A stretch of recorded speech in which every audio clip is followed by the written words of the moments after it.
जन जागृति साक्षरता अभियान में आपका स्वागत है। वर्डप्रेस की आज की वीडियो में हम इमेजेस ब्लॉक के बारे में बात करने वाले हैं कि हम किस तरह से एक पेज में इमेज ब्लॉक को ऐड कर सकते हैं। जब आप वर्डप्रेस में काम करते हैं, पेजेस को क्रिएट करते हैं, तो सबसे मेन, सबसे प्राइमरी और अट्रैक्टिव एंड इफेक्टिव ब्लॉक जो रहता है वो इमेजेस का ब्लॉक रहता है। ये आपके वेबसाइट को एक अलग ही, एक डिफरेंट ही एक्सपीरियंस देता है ताकि आप विजुअली चीज़ों को समझ सकें। आज की इस वीडियो में हम इमेजेस ब्लॉक के बारे में जानने वाले हैं कि हम किस तरह से इसे डिस्प्ले करवा सकते हैं पूरे के पूरे पेज पर और किस तरह से हम उसे एडिट कर सकते हैं।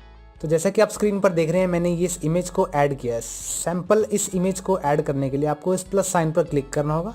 अदरवाइज किसी भी पर्टिकुलर विजेट पर होवर करें तो डाउन जाने पर आपको प्लस का साइन कुछ इस तरह से दिखने वाला है। मैं ऐड ब्लॉक करके इमेजेस के विजेट को सिलेक्ट करता हूँ, इमेजेस के ब्लॉक को सिलेक्ट करता हूँ। तो मेरे पास कुछ इस तरह से इमेज अवेलेबल हो जाएगी जिसमें 3 ऑप्शंस मुझे विजिबल होंगे। सबसे पहला इमेज अपलोड, यानी कि अगर मैं अपनी पीसी में से कोई इमेज ऑफलाइन से ऑनलाइन लाना चाहता हूं तो मैं उसे अपलोड के द्वारा ला सकता हूं। अपलोड करने पर आपके इंटरनली डायरेक्टरी कुछ इस तरह से ओपन होगी, इनमें से आप कोई भी इमेज अपलोड कर सकते हैं।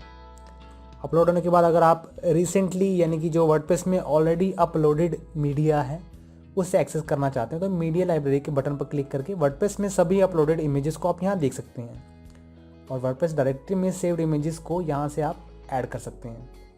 इसके साथ साथ तीसरा ऑप्शन इंसर्ट फ्रॉम यूआरएल, अगर आप किसी थर्ड पार्टी वेबसाइट से इमेजेस को पिक करते हैं तो उसे भी आप यहाँ फिलअप कर सकते हैं। मैं यहाँ पर आपको एग्जांपल दिखा देता हूँ। तो यहाँ मेरे पास pexel.com द्वारा एक इमेज प्रोवाइडेड है। इस इमेज को मैं राइट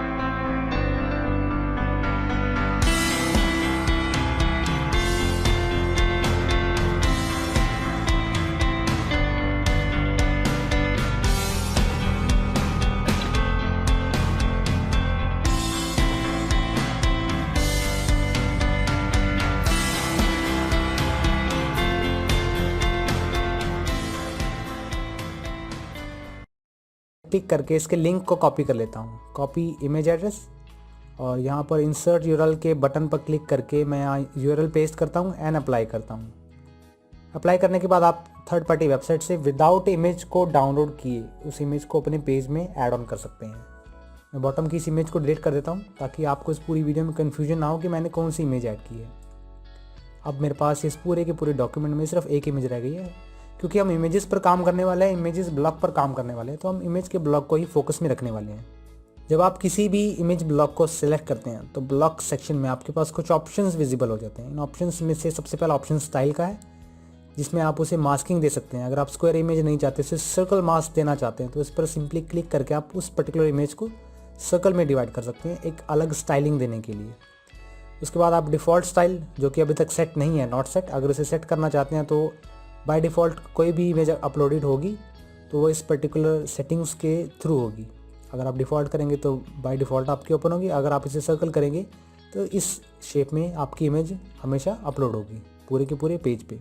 एंड दूसरे नंबर पर इमेज का अल्टरनेटिव टेक्स्ट, यानी कि अगर किसी रीज़न से आपकी इमेज अपलोड नहीं हो पा रही या लोडिंग नहीं हो पा रही तो आप इस अल्टरनेटिव टेक्स्ट में वो टेक्स्ट लिख सकते हैं जो इस पूरी की पूरी इमेज को डिफ़ाइन कर सकता है, ताकि अगर आपकी वेबसाइट लो कनेक्शन में HTML फॉर्मेट में खुलती है या किसी अलग फॉर्मेट में खुलती है तो एक विजिटर को ये पता लग जाए कि इस इमेज की जगह पर ये टेक्स्ट दिखना शुरू हो जाएगा और इस टेक्स्ट से वो अंदाज़ा लगा सकता है, गेस कर सकता है कि इमेज किस रिगार्डिंग हो सकती है।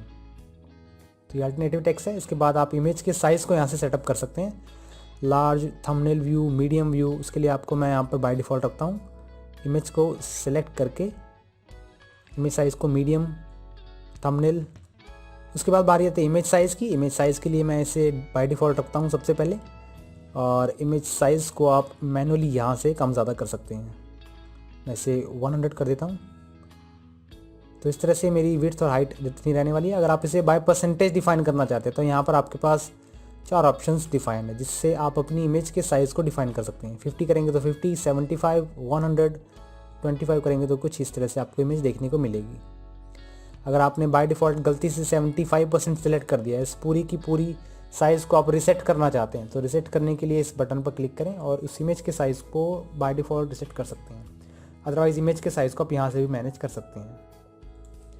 और इसके साथ साथ आप इमेज के साइज़ को अगर विजुअली कम करना चाहते हैं तो इन 2 कंट्रोल से, इन 2 हैंडल से आप इमेज की विड्थ और इमेज की हाइट को कम ज़्यादा कर सकते हैं।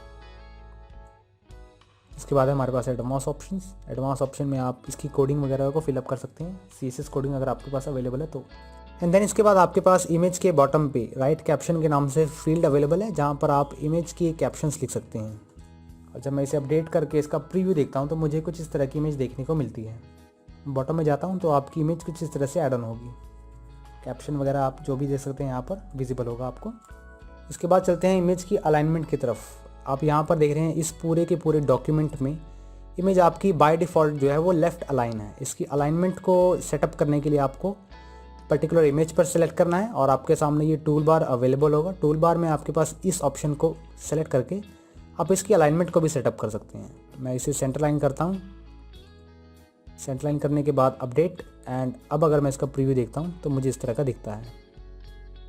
अब आपकी इमेज पूरे डॉक्यूमेंट के सेंटर में दिखनी शुरू हो गई है। इसके बाद हम इसकी विड्थ को या इसकी अलाइनमेंट में थोड़े से और सेटअप की ओर बढ़ेंगे, थोड़ी सी और डिटेल की तरफ बढ़ेंगे। मैं यहाँ पर अलाइनमेंट को सिलेक्ट करके जब वाइड विड्थ को सिलेक्ट करता हूँ और अपडेट करने के बाद इसका प्रीव्यू देखता हूँ तो मुझे जो इमेज है वो कुछ इस तरह की दिखती है, जो पूरे के पूरे डॉक्यूमेंट पर फुल स्क्रीन में दिख रही है। अभी मेरे पास यहाँ पर थीम के अकॉर्डिंगली लेफ़्ट और राइट से ये मार्जिन अवेलेबल है, जिससे ये बॉक्स लेआउट में दिख रही है मुझे। यानी कि पूरी की पूरी फुल नहीं है, ये बॉक्स लेआउट में इमेज है आपकी, लेकिन डॉक्यूमेंट से बड़ी है। तो अगर आप इमेज को बड़े स्क्रीन पर इस तरह से दिखाना चाहते हैं तो उसके लिए आपको अलाइनमेंट में वाइड विड्थ सेलेक्ट करनी है। अगर आप इसे फुल विड्थ सेलेक्ट करते हैं और इसे अपडेट करने पर इसका प्रीव्यू देखते हैं, अब आपकी जो इमेज है वो पूरी की पूरी स्क्रीन पर इफेक्टिवली कुछ इस तरह से दिख पाएगी। तो ये ऑप्शंस थे इमेजेस के ब्लॉक्स को लेकर। अगर आप अपनी डॉक्यूमेंट को, अपने पेज को और भी इफेक्टिव बनाना चाहते हैं तो इन ब्लॉक्स को यूज़ में ला सकते हैं। अगली कुछ वीडियोस में हम बाकी के इमेज ब्लॉक्स के बारे में बात करने वाले हैं। लास्ट में मैं इसमें एक चीज़ और बताना चाहूँगा आपको, जो अभी तक हमने डिस्कस नहीं की थी। अगर आप पर्टिकुलर इमेज को कोई लिंक देना चाहते हैं तो उसे भी यहाँ से दे सकते हैं। आपको सिंपली यहाँ एडिट इंसर्ट लिंक पर क्लिक करना है और यहाँ पर वो पर्टिकुलर लिंक दे देना है जिस लिंक पर आप इमेज को डाइवर्ट करना चाहते हैं। अपडेट करके जब आप इसका प्रीव्यू देखते हैं तो आपको इस तरह की इमेज देखने को मिलती है। अब आपकी इमेज लिंक्ड हो चुकी है। आगे कुछ वीडियोस में हम इमेजेस के अदर ब्लॉक्स के बारे में जानने वाले हैं कि इमेजेस में और भी कितनी तरह के ब्लॉक्स होते हैं और हम उसे किस तरह से यूज़ कर सकते हैं।